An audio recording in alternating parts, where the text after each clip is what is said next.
नमस्ते शारदे देवी काश्मीरपुरवासिनी त्वामहं प्रार्थये नित्यं विद्यां बुद्धिं च देहि मे।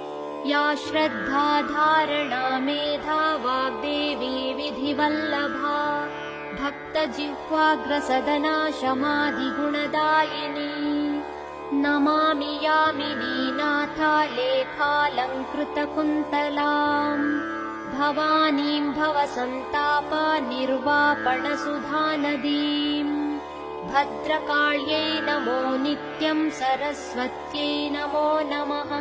वेद वेदांग वेदांत विद्यास्थानेभ्य एव च ब्रह्मस्वरूपा परमा ज्योतिरूपा सनातनी सर्वविद्याधिदेवी या तस्यै वाण्यै नमो नमः।